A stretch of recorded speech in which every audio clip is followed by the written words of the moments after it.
On reprend Bezrat Hashem, Arimat Yadai Beslotin. Donc,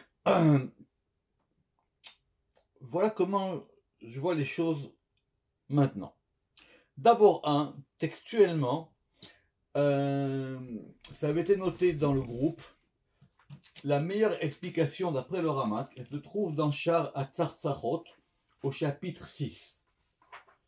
C'est un long chapitre, et dans ce chapitre 6, là-bas, il reprend le texte de Arimat Yadai Beslotin, et dans son commentaire sur le Zohar de Orgakar, il ne va pas non plus trop loin. Il ne va pas plus loin. D'accord. Donc ça veut dire à peu près, c'est la même explication. Pourquoi est-ce que ça va nous avancer? On va évidemment relire le texte doucement, il faut l'avoir bien en main, il faut l'avoir vraiment dans la main ce texte, on ne peut pas non plus s'amuser à faire ça comme ça. Parce que il faut toujours revoir le pshat. On veut parler des corbanotes, ok, mais c'est l'agamo. On veut parler des corbanotes, on veut parler des sacrifices. Et Rabbi Shimon il dit, pendant pour que je t'explique cette notion du sacrifice, j'ai besoin de te parler maintenant du Ensof. Donc tout ce dont on parle maintenant, c'est le Ensof. Comme ça, il n'y a pas les confusions qu'on a eues la semaine dernière. Et ce dont on parle du Ensof, ce sont ces fameuses, d'après le Ramak, ce sont ces fameuses lumières qui sont à l'intersection à l'intersection du Ensof et des Sphirot, ce qu'on appelle là-bas les Tzartzachot. On va maintenant reprendre le texte comme ça. Mais ne perdez pas de vue le fil. Toujours ne perdez pas de vue le fil. Et faites-moi rappeler à la fin du cours, je vous poserai donc la question qui va avec. Alors on reprend le texte, Bezrat Hashem. Amar Rabbi Shimon, Arimat Yadai Bislotin Laela. Rabbi Shimon, il a dit, j'élève ma main ou mes mains selon les versions qu'on a vues la dernière fois, Bislotin, en prière, avec un S, vers l'en haut. Donc, comme il dit le Ramak, il dit, comme c'est un sujet très très haut, Rabbi Shimon, il va maintenant faire une prière dans laquelle il va élever ses mains pour essayer de faire monter ce flux ou pour essayer de le décrire. C'est les deux. C'est à la fois un texte où il décrit les choses et c'est à la fois un texte dans lequel il va agir sur ces choses-là. Le Ramak il dit que c'est un sujet tellement haut que c'est à cela que le Sefer Yetzira il dit quand il a dit qu'il faut voir les choses Beratzo Vachov. Vous vous rappelez dans le Sefer Yetzira on a dit que quand ce sont des sujets trop compliqués des sphirotes, vous vous rappelez, on a vu dans la Mishnah, il a dit que si ton cœur veut courir après ça, les mirdaf veut le poursuivre, alors il faut que ce soit en courant et en revenant. C'est l'un des sujets les plus hauts de tout le Zohar. C'est pour ça que c'est un texte très important. Alors, des cadres la kaima la ureuta de la itchada vela itpas que la lalmin recha de satim yatir la. Donc, mettons les éléments en place. Lorsque la volonté supérieure, il a l'Ela, qui est en haut, en haut. On a vu plusieurs fois. Pourquoi c'est répété 3 fois? Le Ramak dit parce qu'il ne s'agit pas ni de Chochma, ni de Keter. Donc c'est ça, c'est dès le départ, ça parle du Ensof. Donc maintenant, on va revenir au point du Ensof. Donc il y a une volonté dans le Ensof. Kaima ala ureuta de laitiada velaitpas. Et que cette volonté supérieure, elle se maintient sur une autre volonté, donc qui est plus bas, qui est le degré de Keter, Delaitiada velaitpas klalealmin, et qui n'est pas connaissable ni saisissable du tout dans les mondes, Recha de satim yetir leela, et qui est une tête qui est plus fermée en haut. Et donc, j'avais vu la dernière fois, je pense qu'il faut dire que Recha des Satim Yatir là, c'est une apposition sur la phrase. Donc, depuis le départ, on nous parle du Ensof. On nous dit qu'il y a une volonté la plus haute possible. Cette volonté la plus haute possible, elle est dans le Ensof, et elle se tient au-dessus du degré de Keter. Voyons ça comme ça, simplement. Ve'aou Recha apik mayapik. Et maintenant, cette tête, donc la tête qui est en dessous du Ensof, elle fait sortir ce qu'elle fait sortir. Vela yidia venair. Et Et c'est pas connu, parce que le degré de Keter, il est tellement haut que le Rama qui ramène par exemple que dans la porte des couleurs, vous savez que les couleurs, on veut savoir quelle couleur on va appliquer aux sphirotes. Et ben il dit pour Keter, on n'a pas le choix.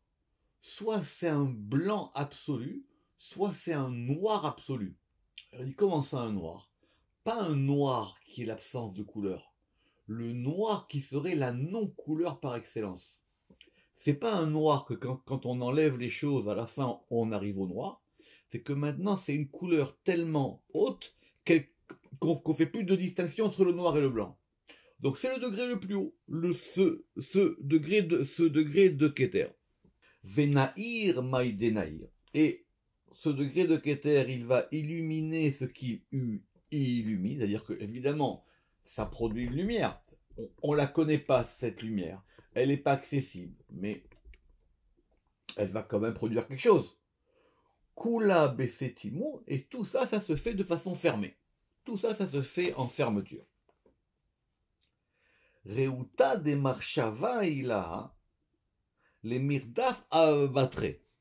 Alors, qu'est-ce qui se passe maintenant? On a un degré en dessous, qu'on va appeler maintenant, parce qu'il est nommé la volonté de la Mahashava Ilaha, donc de la Chorma supérieure. Les Mirdaf abattre, elle veut poursuivre ce degré-là, ou l'Itnara miné, et elle veut en être éclairée. Elle veut recevoir cet éclairage. Je ne rentre pas trop dans les détails techniques, vous verrez là-bas dans Char Tarsarot.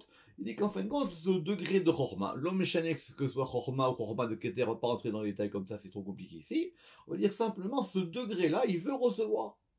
Comme j'ai expliqué, la pensée, à un moment, elle veut être éclairée, elle veut recevoir, c'est comme une chose, comme il dit, elle veut se relier à sa racine, elle veut revenir à son shoresh, et elle sait que ça vient d'en haut. Donc elle veut recevoir ça. Elle veut recevoir ce degré, ou plutôt elle veut que ce degré l'éclaire. Elle veut en être éclairée. Elle veut être illuminée par ce degré. Évidemment, si quelqu'un y pense tout seul, ça sert à rien. Ce qu'il veut à un moment, c'est que sa pensée, elle soit éclairée par quelque chose qu'il reçoit, qui est plus haut que lui, et qu'il sait, et dont il sait par nature, que c'est ça d'où ça provient. Alors, Chad Périssou. Donc rappelez-vous qu'on avait deux versions, on a soit Chad Périssou, soit on a Chad Périchou, ça change pas grand chose, on va dire c'est soit une barrière, soit un écran. Chad Périssou it Péris. Donc on va avoir un écran, je n'ai pas encore affiné la traduction, on va dire, il y a un écran qui va se former. Ou migo a ou Périssa ou Périsha, ça dépend si on écrit avec un samer ou avec un shin, et du sein de cet écran, Beridifu deai Mahashavaila, lors de la poursuite de la Mahashavaila. Alors c'est quoi cet écran? Alors le Ramak il a un pshat très bien. Il dit que cet écran c'est Keter lui-même. C'est Keter lui-même qui a un écran. Keter lui-même c'est un écran entre le Ensof et ce qui est plus bas. Bon après certains ils ont voulu dire que l'écran il était peut-être plus bas ou plus haut, bref on n'en sait rien. Mais en tout cas il y a Keter, ça agit en même temps comme un écran par rapport à ce qui est au-dessus de lui. Donc il y a un écran qui se fait.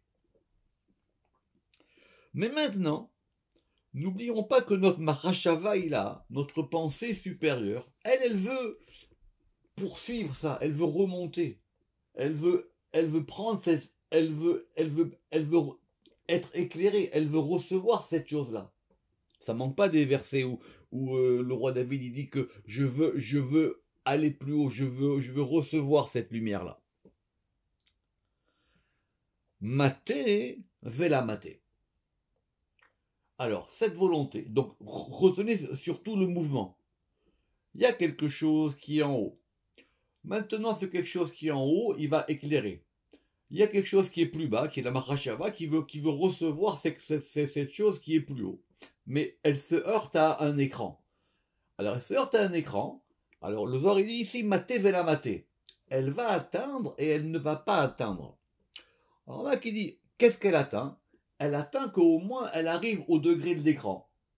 Vela maté, mais qu'elle ne peut pas aller plus haut que l'écran. Pia simple. Maté, vela maté. elle va atteindre, mais et elle n'atteint pas. Ada ou Périssa, jusqu'à cet écran-là. Et ça va éclairer ce que ça va éclairer. Donc, il y a du mouvement. Ça va frapper, comme on va voir tout à l'heure. Urden, et alors Aou ou Iou Machashava ila. Et donc maintenant, cette volonté, pardon, cette pensée supérieure, notez que Machashava ila, hein, c'est le terme qui va revenir le plus souvent. Donc c'est ça notre problème à nous. C'est qu'on veut comprendre le mouvement de cette Machashava ila, de cette pensée supérieure. Naïr Beneiru. Et elle va éclairer dans sa lumière, dans un degré fermé, d'Ela Yedia, et qui n'est pas connu. Ve'aou Machashava la Yada, et cette Machashava ne la connaît pas. Alors, c'est pas facile cette phrase, mais l'une explication, c'est que de cet écran, il y a quand même une lumière qui passe. Et cette lumière, elle passe quand même, parce qu'évidemment, sinon on a dit que ça serait complètement fermé et opaque. Donc ça veut dire qu'il y aurait plein de, comme dit le Rama, qu'il n'y aurait pas du tout de lien entre le Ensof et les Sfirotes. C'est toute la question qu'on a vue dans Asmoud Vekelim. C'est que les Sfirotes, c'est à la fois des ustensiles, mais en même temps, elles sont parcourues par un flux. Donc il y a un flux dans le monde. Et ce flux-là, il provient du Ensof. Donc il y a un flux. Mais maintenant, ce flux-là qui passe, même la Machashava, elle ne peut pas en avoir de connaissance. Elle ne peut pas le connaître. Kedin batash ainiru de Machashava de la Itiada. Et donc, cette lumière de la pensée qui n'est pas donnée à être connue. Alors, c'est quoi la différence entre Yada et Itiada? Grammaticalement, c'est un que il n'est pas connu, et Itiada, il n'est pas donné à être connu. C'est très simple. Yada, ça veut dire c'est que lui-même, il reçoit une lumière, mais il ne la connaît pas. Vela Itiada, ça veut dire, et les degrés plus bas, eux, ne peuvent pas la connaître. Donc lui, il ne la connaît pas, et ce n'est pas donné à être connu des degrés qui sont inférieurs. Ukedin Batash. de Machashava, donc cette lumière de la pensée, Dela Itiada qui n'est pas donnée à être connue, Beneiru de Parsa, et elle va frapper la lumière de l'écran. Donc les deux lumières vont se frapper. Elles vont se frapper ensemble. À un moment, elles vont se rejoindre. Elles vont se rejoindre. Des kaima, alors, je reprends. Keden, bata shaineiru de machashava de la etiada beneiru de parsa de kaima de nahir mima de la idia. Et donc, maintenant, cette lumière de l'écran, lui, il se maintient d'une lumière, de ce qui n'est pas connu, Vela itiada, et qui n'est pas donné à être connu, Vela idgalia, et qui n'est pas donné à être révélé. Donc c'est le degré de la lumière le plus haut. Donc la lumière de la Machashava, elle veut remonter. Elle veut reprendre cette chose-là. Et maintenant, elle se heurte à l'écran lui-même. Et l'écran lui-même, il diffuse de la lumière qui provient d'un degré plus haut. Kedin. Daniru de la Machashava de la Etiada. Et donc, la lumière de la pensée qui n'est pas donnée à être connue, elle va frapper la lumière de l'écran. Batash Beniru de Parsa. Venarin Kechada, et ils vont donc maintenant éclairer ensemble. Donc il y a une nouvelle lumière qui va se créer. Et cette nouvelle lumière qui va se créer, et à mon avis c'est un point important ici, cette nouvelle lumière qui va se créer, elle provient de deux lumières qui se heurtent. D'un côté, c'est la pensée qui veut recevoir, et d'un autre côté, c'est l'écran qu'il y a de ce qui est plus haut, mais qui est clair aussi. Donc, à un moment, de ces deux pensées, quand elles vont se frapper, va être formée une nouvelle lumière.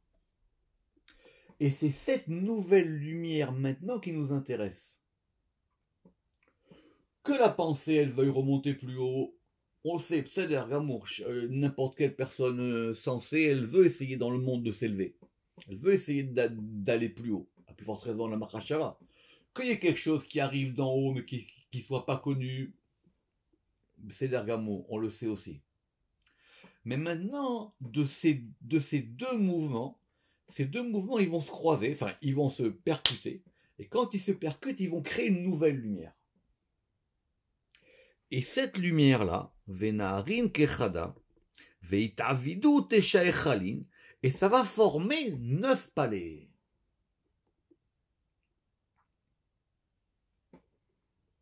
D'accord. Alors, on n'a pas été assez pointu la dernière fois, et finalement la réponse, elle est dans le texte. Vechalin, lavinun neurin, velavinun ruchin, velavinun nishmatin. Mais ces palais, ce ne sont pas des palais au sens classique, au sens zoharique du terme. Ce sont des palais qui ne sont ni des lumières, ni des esprits, ni des neshamot.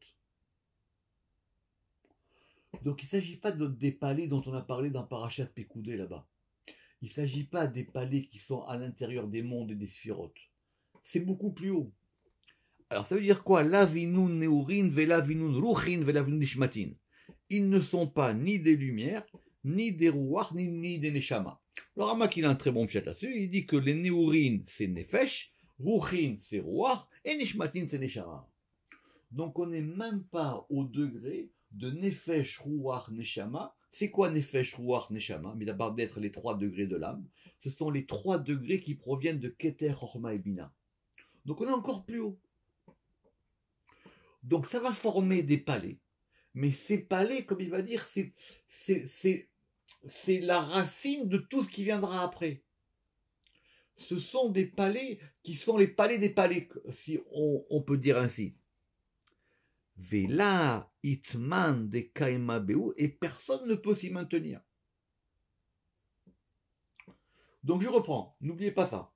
On a 2 lumières. Ces 2 lumières, elles vont maintenant se percuter.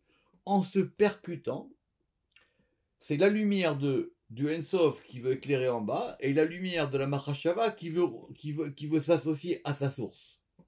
Ces 2 lumières maintenant, elles éclairent ensemble et elles vont former des palais.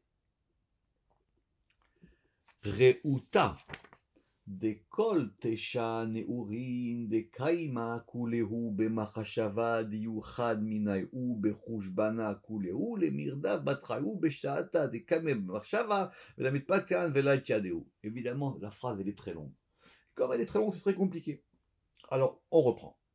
Reuta. Donc nous, on était sur 9 palais, d'accord? Donc 9 palais qui sont les palais des palais. La volonté des kol tesha neurin, des 9 lumières.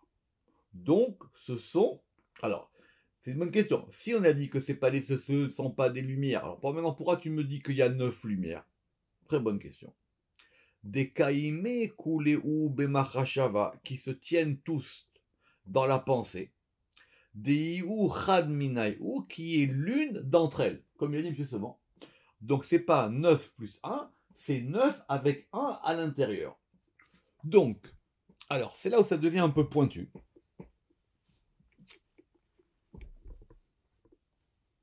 Alors, ça veut dire quoi? Ça veut dire que ça a formé 9 palais, mais maintenant, on revient toujours à notre Mahashava. Reuta dekol tesha neurin de kaime kulehu bemachashava, la volonté de des 9 lumières qui se tiennent toutes dans la pensée. Des iu chad minaiu, qui est l'une d'entre elles. Bechushbana dans le conte. Kulehu le mirdav batraehu. Ils veulent tous, ils poursuivent après eux. Beshata de kaime bemachashava, au moment où ils se tiennent dans la pensée. Vela middapkan vela itchaidu, et ils ne sont pas ni en adhésion et ni ils ne sont connus. Alors, c'est le passage le plus... Ils disent que on parle plus des palais. Il dit maintenant, dans la Mahashava, puisque maintenant on a sur un mode de 9, comme ça je comprends, dans la Mahashava, les lumières qui y sont, elles veulent maintenant rejoindre ces lumières-là. Des Kol Teshaneorin, elles veulent rejoindre ces lumières-là. Veili no kaime la bereuta vela bamachashava. Mais ça ne se tient ni dans la volonté, ni dans la pensée supérieure. Autrement dit, maintenant, ce processus, c'est qu'on veut essayer d'atteindre ces lumières d'en haut, qui ont été formées par ces deux lumières qui se sont percutées. Alors, le Rama qui va expliquer pour ça de quelque chose de particulier. Et il dit, c'est que si quelqu'un il veut penser une chose, soit il pense une chose qui existe, mais il peut penser à la chose avant qu'elle existe.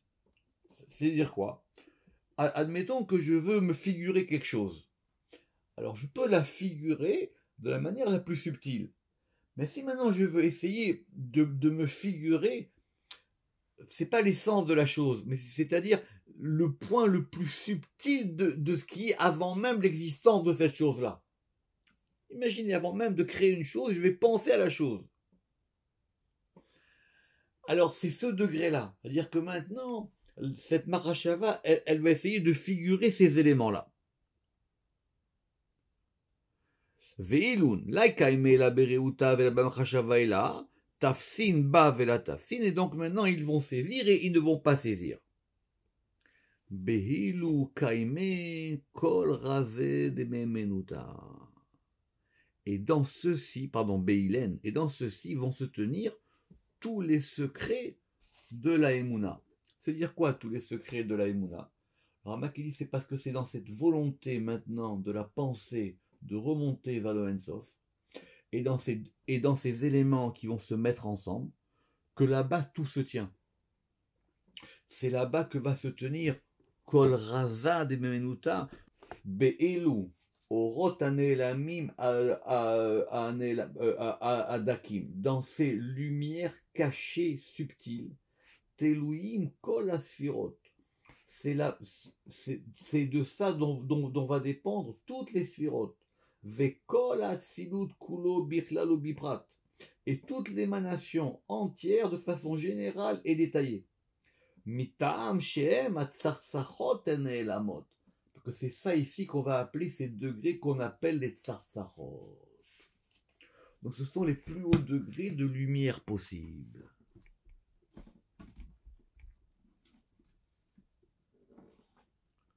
Vekolinun neurin, et toutes ces lumières, meraza de machashava ila, du secret de la pensée supérieure. Alors il y avait deux versions, c'est soit supérieur d'en bas et soit supérieur d'en haut. Et tout ça, vekuleu ikrun ensof, et tout ça, ça s'appelle le ensof. Donc le pshat, il est clair. Jusqu'à présent, on n'a parlé que du Ensof. On n'a même pas vu ni une sphira ni une demi-sphira. Alors Ramak il a dit, mais comment tu m'as dit qu'il y avait 9 et qu'il y avait 10 et qu'il y avait des palais, etc. Donc c'est sûr qu'on n'est pas dans le Ensof. Il pose la question là-bas aussi dans le Pardes. Alors il dit, écoute, ne cherche pas à savoir. C'est un sujet tellement compliqué. On n'est pas dans les sphirotes. Ou peut-être on veut nous dire par rapport aux sphirotes, ça s'appelle du Ensof. En tout cas, c'est le degré le plus haut qui soit. Ça s'appelle du Ensof.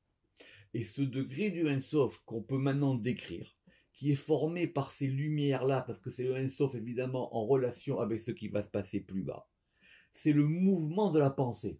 Et ce mouvement de la pensée, c'est un mouvement qui monte et qui descend. Et c'est un mouvement qui va frapper et qui va faire venir les choses. Adacha matu neuri. Et donc maintenant, jusque ici, vont parvenir les lumières. Vela matun vela itiadeu. Et alors, toujours pareil, elles atteignent et elles ne nous atteignent pas. Vela itiadeu, et elles ne sont pas connues. La vacha reuta vela bamachashava. Et dans ce degré de ces lumières-là, maintenant, il n'y a ni volonté, ni pensée. Kad naïr machashava velacha miman denaïr. Alors, donc on a, retenez bien le mouvement. Donc on a ces lumières qui sont maintenant ensemble. Maintenant, kad naïr machashava velacha miman denaïr. Lorsque maintenant la pensée, donc, qui n'est pas donnée à être connue, elle va maintenant éclairer de ce qui est clair. Donc lorsque maintenant, dans la pensée, on reçoit, dans la machashava d'en haut, on reçoit quelque chose qui est clair.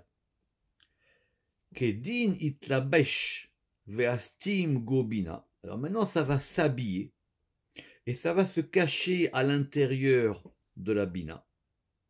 Parce qu'effectivement, nous, c'était le mouvement de Chorma. Donc maintenant, quand ça va descendre et ça va s'habiller, ça va se cacher dans la bina. Les man denaïr, pour ce qui est clair. Ve'ail da beda. Et donc maintenant, ça va rentrer l'un dans l'autre.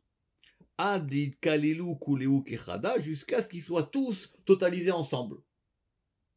Donc, ça circule. Donc, lorsque maintenant ça va descendre, et que maintenant cette lumière-là, elle va s'enchasser, elle va se combiner, comme il est marqué ici, et ve'ail da beda, ça va rentrer l'un dans l'autre. Adid kalilou kuleu kechada, jusqu'à ce que maintenant ils soient tous totalisés en un. Ou beraza de korbana, et dans le mystère du korban, kad salik kula, lorsque tout s'élève, itkashar da beda, et que ça va attacher l'un à l'autre, venaïr da beda, et ça va éclairer l'un dans l'autre, kedin kaimekuleu beseliku, et donc maintenant tout va se tenir dans cette élévation, où Machashava it atar be'ensof, et la pensée est couronnée dans le ensof. Alors c'est là que maintenant on va commencer à parler de choses sérieuses. Je vais essayer d'être clair parce que c'est très important. Rabbi Shimon, il nous fait un discours extraordinaire sur le ensof. Les tzartzachot, des lumières qui sont en haut, elles montent, elles descendent, elles vont se frapper, elles forment des palais qui ne sont pas des lumières ni des chamottes et tout ça. Et maintenant il me dit quoi? Et tout ça, lorsqu'on relit la phrase, lorsqu'on est dans le mystère du sacrifice, Katsali Kula, lorsque tout va s'élever, donc c'est quoi maintenant? Le sacrifice, c'est depuis en bas. Donc dans le sacrifice, lorsque maintenant tout va s'élever, depuis un sacrifice qu'on est en bas, Monsieur Dré, c'est là maintenant qu'on est revenu au petit mouton.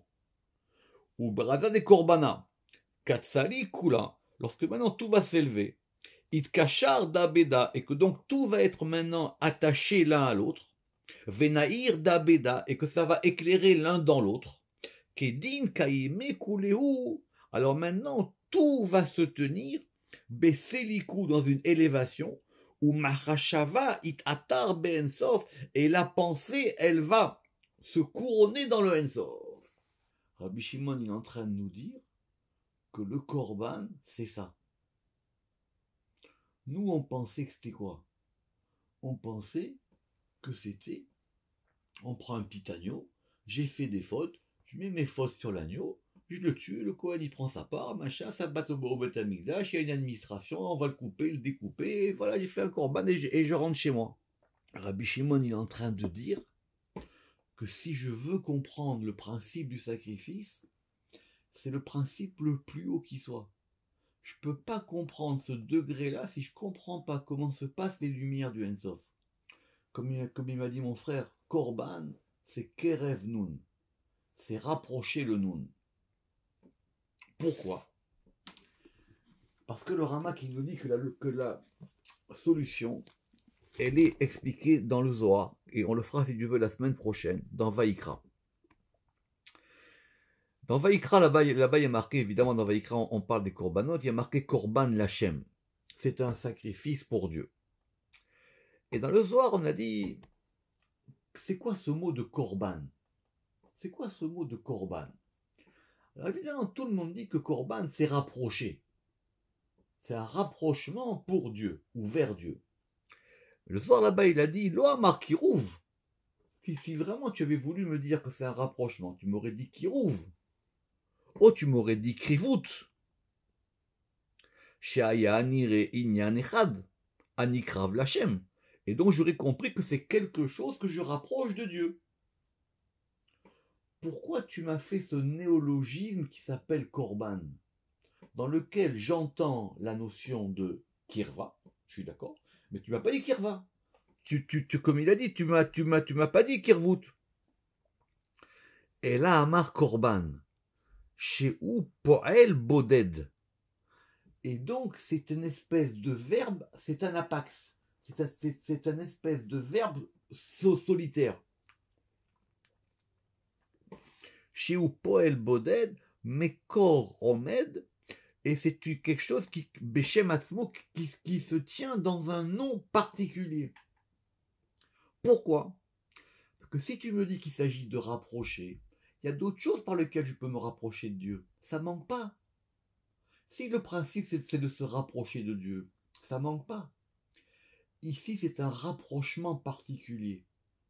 C'est un rapprochement qui ne ressemble à aucun autre rapprochement. C'est pour ça qu'on a formé ce mot qui s'appelle Korban, que la Torah l'a formé. Ve'ainu chez Hachem. Voilà ce qu'il dit le Ramak. Ve'ainu chez Hachem ben Dalet. C'est-à-dire que le tétragramme, Atzmo, Mitkarev etsem el etsem, il va se rapprocher de la substance dans la substance, ou mitraber ou mitkarev, et il va s'unir et il va se rapprocher. Yud behe, vav behe. Le yud dans le he, le vav dans le he. Le korban, c'est le plus haut degré de proximité possible avec Dieu. Voilà ce qu'il veut dire Rabbi Shimon. C'est le plus haut degré possible. Pourquoi? Parce que je vais rapprocher le degré le plus bas du degré le plus haut. C'est ça le sod. Ou beraza des korbanas. Parce que sinon je reprends ma question. Mais Rabbi, on est en train de parler d'un petit mouton maintenant. De quoi tu me parles maintenant en plus d'un sujet que même le Zohar il dit, je comprends pas de quoi il s'agit. Tu es en train de me parler des lumières et d'en haut et des chalotes et c'est même pas des sirotes. Oh, moi les sirotes, je connais rien. Il dit, je veux t'expliquer ce degré-là de l'attache supérieure des lumières du Ensof avec les lumières de la Mahashava. Donc c'est quelque chose qui se passe en haut. Et quand maintenant je prends les choses de bas en haut, ou Beraza des Korbana, et donc maintenant dans le mystère du sacrifice, Katsali Kula, lorsque maintenant tout va s'élever, donc là maintenant ça s'élève de bas en haut, Id Kachar Dabeda, et que ça va s'attacher l'un à l'autre, Venaïr Dabeda, et que ça va éclairer l'un dans l'autre, Kedin Kaime Kuleu, donc maintenant tout va se tenir, Beseliku, dans une élévation, et la Mahashava, dont on parlait, It Atar, elle va maintenant se couronner dans le Ensof. Ça unit tous les degrés, ça unit tous les mondes, ça unit tous les éléments jusqu'au Ensof. Ça veut dire qu'il n'y a que Rabbi Shimon pour nous dire qu'on ne peut pas penser le sacrifice si on ne pense pas à ça comme une globalité. C'est ce qu'il a dit depuis le début du Zohar. Il a dit qu'il fallait Adam ou Behema. Il fallait que le sacrifice ne pouvait s'entendre que dans un élément global. C'est pas un petit culte particulier de 3 mecs qui vont sacrifier un agneau. C'est quelque chose qui a trait à l'élément, à une globalité totale. Totale. Il dit, il faut qu'il y ait Adam, Cohen, Lévi, Israël. Il faut qu'il y ait Behema. Il faut que tout le règne animal, il monte dans un. Et quand tout ça, ça se fait évidemment comme il se doit. Kula it kachar dabeda, quand c'est attaché, je relis, quand c'est attaché l'un à l'autre.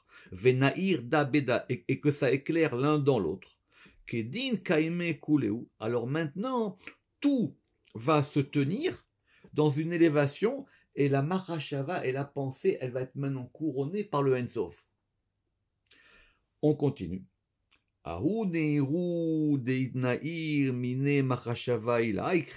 Et cette lumière qui est éclairée de lui, de la pensée supérieure, ça s'appelle le Ensof.